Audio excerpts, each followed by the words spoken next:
So now we're in Photoshop, and I'm just going to give you a quick rundown of resolution. I'll close this and I'll go new. So I want this to be A4 in size. So we've got 210 by 297. Does it matter if it's portrait or landscape? It doesn't matter. Portrait or landscape, as long as it's A4. Now, in general, this is one that I've already kind of created, I suppose, but it usually comes up with 300 pixels per inch. And or actually, it's got a whole lot of different ones here, but the first thing is you've got to make sure that you're working in pixels per inch, not per centimeter. It's the default, but it's good to always check that because it can have a massive effect. Now, in very general terms, if you're working with something on the screen, so if it's only going to be viewable on the screen, this resolution would be 72. Okay. If you were going to do something that was going to be printed in a magazine or printed in a book, this resolution would be between 300 and 450. Usually 300, 350 is pretty normal. So if you want to get a color laser done, if you want to get something printed out, and this is the setting that we're going to use, it's usually between 150 to 250. So I'm going to make this 200. The bigger this number, so the higher the pixels per inch, the bigger the file size. So having it at something like 200 is just saying, okay, it's going to be good enough for a printout. But if I was getting a print done in a magazine, it probably wouldn't be that great. Now, the reason I'm going through this stuff is if I create that page, and this is something that people always get caught up on, I think I've talked about it already, is that when you're getting things off the net page, and I'm just going to Google cats, images, and I think I've said to you, always go to tools, size, and set it on large. Okay, and this image here, if I click on this cat, when I roll over the image, I'm going to see this number here. So 2000 by 1400. Automatically, if I see that that's in the thousands, if it's above 1000, it's probably going to be a reasonable size for what we're doing. Now, if I jump back to Photoshop, and I've already grabbed this image. So this is this one here, and if I go to image size, I can see the physical size of it.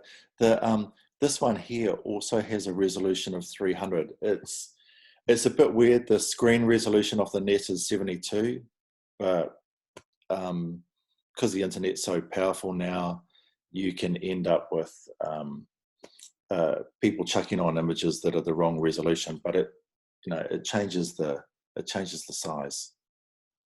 So I've got that one, and then now if I open up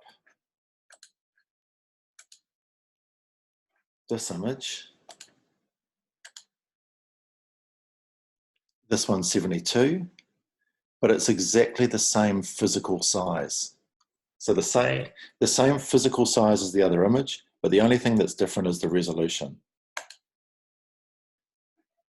So let's move those images over for a bit.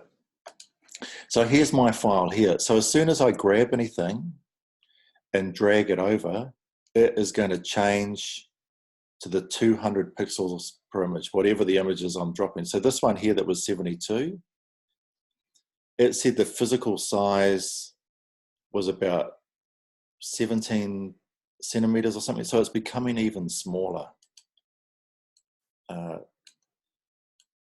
This one must be the big one, you know, and because it was a higher resolution and you know, it was in the thousands, then it's going to come over at a decent size. Where's that other whoops.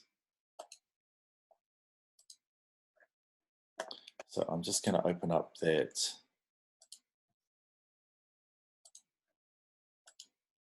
small one again. So this one here, we can see it's not in the thousands. You can see here the image size it's 500. And so this is kind of the size that it's coming out on an A4 page. So always when you're getting images off the net, have a look and try and make sure that the up around the 1,000 mark at least. Otherwise, you're going to collect images, and then when you come to put them on the A4 page, it's not going to be that great. And the thing is a rule of thumb, and I know that I haven't adhered to this so much so far, because when we've been doing scaling up drawings and that sort of thing, they're already kind of abstracted. We're kind of using them as textures. So blowing them up large, they're already kind of abstract in a way, so the resolution is slightly less important. But with an image, as a rule of thumb, and I'm just scaling this one up, as a rule of thumb, you shouldn't enlarge anything more than 10%, because what happens, and you know, the programs get better and better all the time, but let's see if we can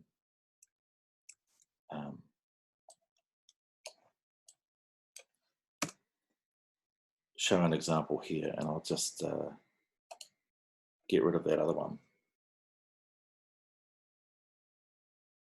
Yeah, it's it will scale it up, so the resolution's all right, but what happens is that as you go up, it starts to soften. It's also showing the JPEG compression. And so this is at 100%, but it's now not looking so great. And what this is something called interpolation, which is a fancy way of basically saying your image doesn't have enough information in it. And when you scale it up, the computer tries to fill in the gaps. It tries to add in more pixels and more resolution for something that doesn't have that information there. And so you get this kind of slight soft fuzz because the computer doesn't really know what it's doing.